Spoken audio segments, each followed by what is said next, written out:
Hi panel, I'm talking to Miko Peled and Ivanos about the war in Israel. Miko Peled is an author, activist, pro-Palestinian activist, and has written, like I said, written books on this subject. His grandfather signed Israel's Declaration of Independence on October the 7th. I mean, you mentioned there was a flare-up, but what do you believe happened? Because you said you didn't believe that people were raped or people.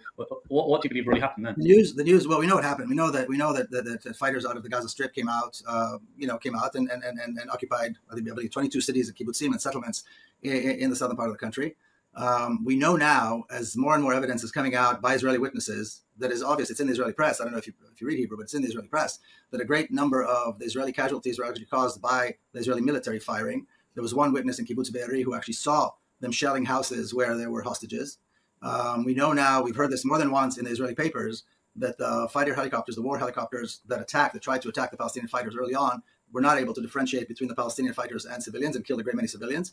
And we don't know for sure what happened during the music festival, although we do know that there was tragically people died, and there were definitely casualties as a result of Israelis firing, the Israeli military firing at the time. So we don't know the full extent of the details of what happened as a result. So you're saying that the idea...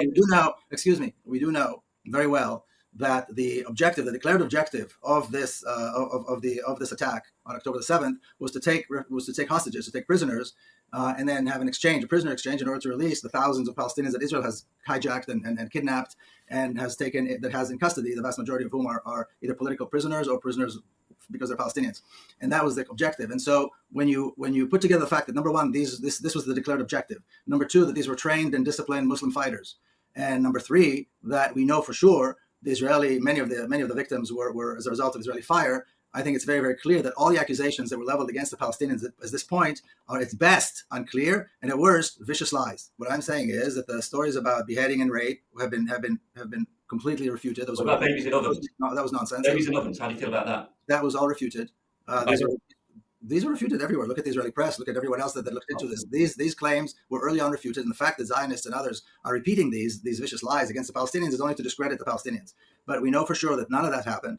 It wouldn't make sense for it to happen anyway, if you think about it logically, but it didn't happen. It's been refuted. I'm saying that what we do know, and it's again not me saying, I'm looking at the facts, I'm looking at the reality, I'm reading the different sources that are out there providing information.